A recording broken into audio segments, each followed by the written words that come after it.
마가복음 4장 1절부터 13절 말씀까지 우리 같이 한번 한 목소리로 읽도록 하겠습니다. 예수께서 다시 바닷가에서 가르치시니 큰 무리가 모여들거늘 예수께서 바다에 떠 있는 배에 올라 앉으시고 온 무리는 바닷가 육지에 있더라. 이에 예수께서 여러 가지 비유로 가르치시니 그 가르치시는 중에 그들에게 이르시되 들으라. 씨를 뿌리는 자가 뿌리러 나가서 뿌릴새 더러는 길가에 떨어짐에 새들이 와서 먹어버렸고 더러는 흙에 얕은 돌밭에 떨어짐에 흙이 깊지 아니하므로 곧 싹이 나오나 해가 돋은 후에 타서 뿌리가 없으므로 말랐고 더러는 가시떨기에 떨어짐에 가시가 자라 기운을 막음으로 결실하지 못하였고 더러는 좋은 땅에 떨어짐에 자라 무성하여 결실하였으니 30배나 60배나 100배나 되었느니라 하시고 또 이르시되 들을 귀가 있는 자는 들으라 하시니라. 예수께서 홀로 계실 때 함께한 사람들이 12 제자와 더불어 그 비유들에 대하여 물으니 이르시되 하나님의 나라의 비밀을 너희에게는 주었으나 외인에게는 모든 것을 비유로 하나니 이는 그들로 보기에는 보아도 알지 못하며 듣기는 들어도 깨닫지 못하게 하여 돌이켜 죄사함을 얻지 못하게 하려 함이라 하시고 또 이르시되 너희가 이 비유를 알지 못할진대 어떻게 모든 비유를 알겠느냐. 아멘. 오늘 이 말씀을 가지고 모르니까 주님께도 배워야 합니다. 모르니까 주님께도 배워야 합니다. 라는 제목으로 같이 은혜를 나누기로 원합니다. 가르치는 선생은요, 듣는 학생들이 잘 배워서 그들의 인생에 큰 도움이 되기를 원합니다. 어떤 열매가 있기를 원하죠. 입시를 준비하는 학생이라면 좋은 성적을 얻어서 합격하기를 원하고요.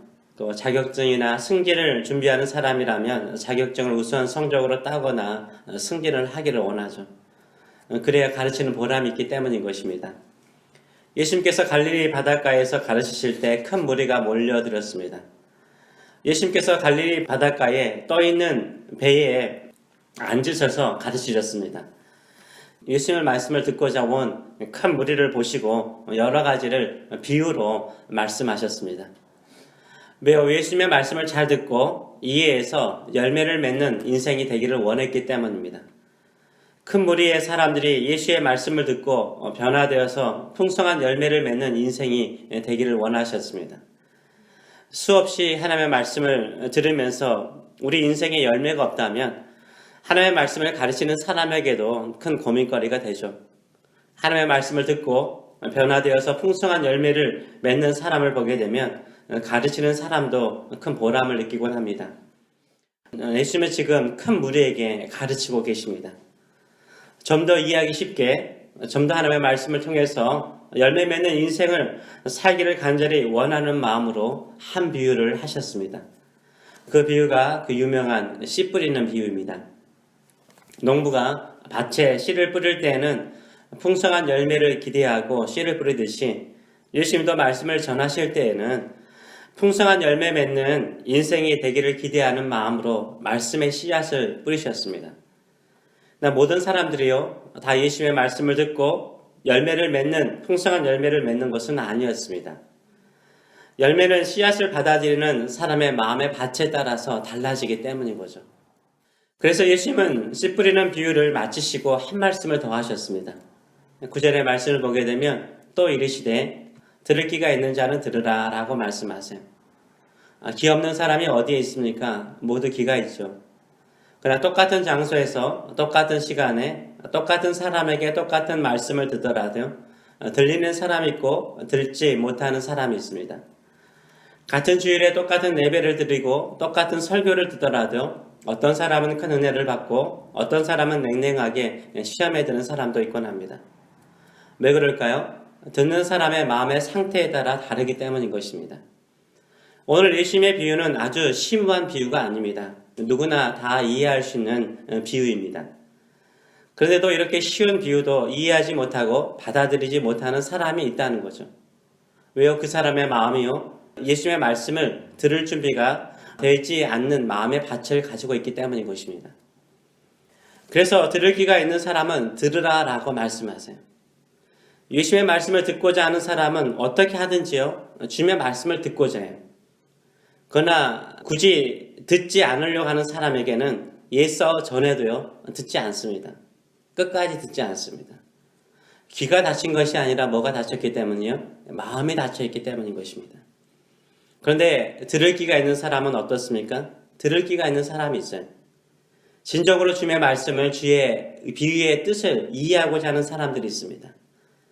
10절의 말씀을 보게 되면 예수께서 홀로 계실 때 함께한 사람들이 12 제자와 더불어 그 비유에 대하여 물으니 라고 말하고 있어요. 예수님께서 큰 무리와 떨어져서 홀로 계실 때 누가 찾아왔습니까? 12 제자만 찾아왔습니까? 아니죠. 함께한 자들이 12 제자와 더불어 찾아왔다라고 말하고 있어요. 이 함께한 사람들은 누구를 말하죠? 예수님의 12 제자는 아니지만 예수님과 늘 함께했던 사람들이 있어요. 예수님의 말씀을 사모하고 또 예수님의 말씀을 따라 살려고 노력하는 사람이 있었다는 거죠. 이것을 마가복음은 함께한 사람들이라고 말하고 있어요. 예수님을 가까이 따르는 사람이라고 말하고 있어요. 이들이 직접 12 제자와 함께 예수님께 와서 이 비유의 의미를 더 설명해 달라고 요청을 하고 있어요. 누가 하나님의 말씀을 잘 알아듣고자 합니까? 들을 귀가 있는 사람이에요. 예수님을 따르고자 하는 사람이에요. 주의 말씀을 더 가까이 하고자 하는 사람이에요. 주님과 함께 살고자 하는 사람은요, 모르면 가만히 있지 않아요. 더 주님께 가까이 나오는 거예요.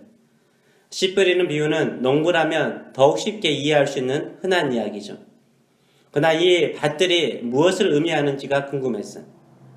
또 예수님께서 들을 귀가 있는 자는 들을지어다 라고 말씀하시니까 이 말씀이 더욱 그들의 마음을 움직였던 거죠.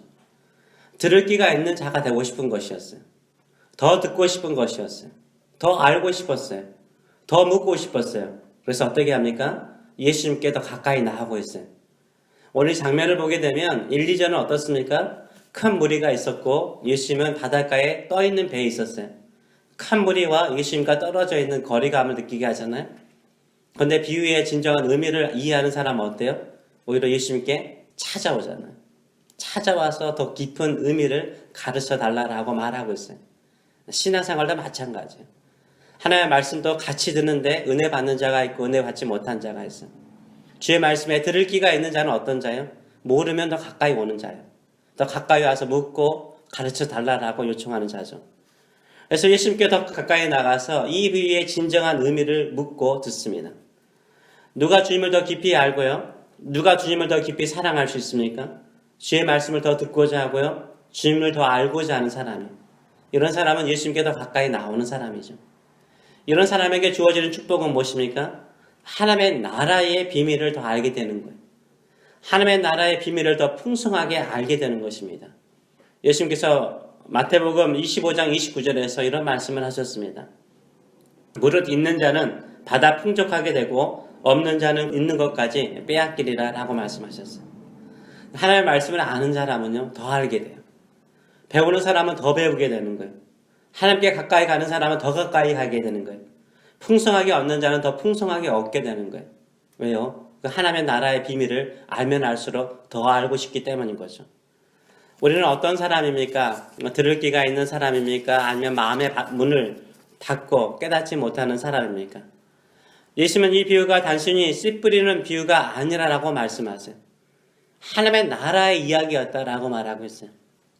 11절의 말씀을 보게 되면 이르시되 하나님 나라의 비밀을 너희에게는 주었으나 외인에게는 모든 것을 비유로 하나니 라고 말씀하세요. 누구에게 하나님의 나라의 비밀을 알려주십니까?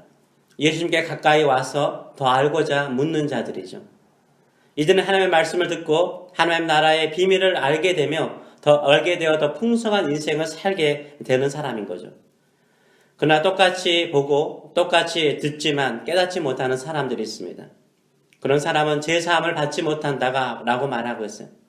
왜요? 회개하지 않기 때문인 거죠. 진심으로 하나님의 말씀을 듣고 깨닫는 사람은 회개하는 사람이요 예수님의 피로 제사함을 받고 구원을 받는 사람들이죠. 12절과 13절은 이렇게 말씀하고 있어요. 이는 그들로 보기는 보아도 알지 못하며 듣기는 들어도 깨닫지 못하게 하여 돌이켜 제사함을 얻지 못하게 하려 함이라 하시고 또 이르시되 너희가 이 비유를 알지 못할진데 어떻게 모든 비유를 알겠느냐라고 반문하세요.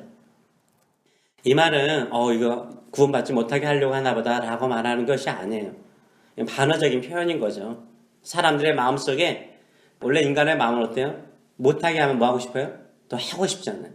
막혔다 그러면 더 뚫고 싶고 그런 심리를 이용해서 주께서 이 말씀을 하시는 거예요. 이 말씀은 뭐냐면 제발 좀 주의 말씀을 듣고 돌아와서 구원 받으라는 말이에요. 제발 좀 듣고 더 가까이 와서 듣고 구원을 받아라 라는 말씀이에요. 그런데 예수님과 함께한 사람들과 12제자는 어떻습니까? 이들도 씨 뿌리는 비유를 듣고 그 표면적인 말씀의 의미로 끝나지 않았어요. 거기에도 뭐가 있다? 하나님의 나라의 비밀에 대한 이야기가 있다라는 거 생각하고 어떻게 합니까? 가까이 오잖아요. 이 비유의 의미를 가르쳐 달라고 예수님께 요청하고 있어요. 이런 사람이 진정은 어떤 사람이요? 들을 귀가 있는 사람이요. 들을 귀가 있는 사람이요. 구원을 받을 수 있는 마음의 자세를 가진 사람이요. 30배, 60배, 100배의 열매를 맺는 옥토밭과 같은 마음을 가지고 있는 사람인 거죠. 저도 이제 카톡으로 새벽 설교를 보내죠. 제 설교를 받는 모든 사람들이 다 설교를 듣는 건 아니죠. 그런데 듣는 사람들 가운데 은혜 받는 사람들이 있어요. 그래서 은혜 받아서 답장을 보내주는 분들을 보게 되면 저도 설교를 전하는 사람으로서 기쁨뿐만 아니라 또 그 깨닫는 말씀이 열매를 맺어서 풍성한 열매 맺는 인생이 되기를 간절히 기도합니다. 하나님의 말씀을 꾸준히 들을 뿐만 아니라 깨닫지 못하면 알지 못하면 그냥 지나가는 사람이 되면 안 돼요. 쉽게 더 가까이 나가서 더 듣고자 하고 더 알고자 하고 더 배우고자 하는 사람이요. 옥토밭과 같은 사람이에요. 봄에 뿌린 씨앗이요. 가을에 열매를 맺듯이 반드시 때가 되면 30배, 60배, 100배의 열매를 맺습니다. 왜요? 하나님의 말씀은 살아있기 때문인 거예요. 저도 설교자로서 모든 본문의 의미를 선명하게 가르칠 수 없을 때가 있어요. 근데 같은 본문의 설교를 듣고 새로운 깨달음의 답장을 보낸 분들이 계세요. 저도 은혜를 받고요. 또 하나님의 말씀을 더 깊이 깨닫게 될 때가 있습니다. 저도 설교자이지만요. 예수님께 함께한 한 사람으로서 같이 함께 예수님께로부터 배우고자 하는 한 사람일 뿐입니다. 우리 함께 들을 귀가 있는 자가 되시는 저 여러분 되시길 축원합니다. 모르면 괜찮다라고 말하기보다는 더 알게 해달라고 더 깨닫게 해달라고 주께 더 가까이 나가시는 저 여러분 되시길 축원합니다. 하나님의 말씀을 들으면서 하나님의 나라의 비밀을 더 깊이 깨달아서 주님의 뜻대로 주의 마음에 합한 사람으로 살아가시는 저 여러분 되시길 축원합니다. 주님의 말씀은 생명이 있어서요. 우리 마음에 깊이 새겨진 말씀은 반드시 30배, 60배, 100배의 열매를 맺어서 우리의 인생을 더욱더 풍성하게 만들어 주실 줄 믿습니다. 그래서 주님께서 가까이 나가서 주의 말씀의 의미와 목적을 깨닫는 들을 귀가 있는 성도가 되시는 저 여러분 되시길 축원합니다. 기도하겠습니다. 살아계신 하나님 아버지, 오늘도 주 앞에 나왔습니다. 주님을 더 알기를 원합니다. 주를 더 사랑하기를 원합니다. 들려주시옵소서, 보여주시옵소서, 알게 하여 주시옵소서. 더 가까이 나갑니다. 하나님 아버지, 하나님의 나라의 비밀을 가르쳐 주시옵소서. 그리하여서 우리가 더 선명하고 더 깊이 주를 바라보고 사랑하는 인생들 될 수 있도록 축복하여 주시옵소서. 감사드리며 예수님의 이름으로 기도합나이다. 아멘.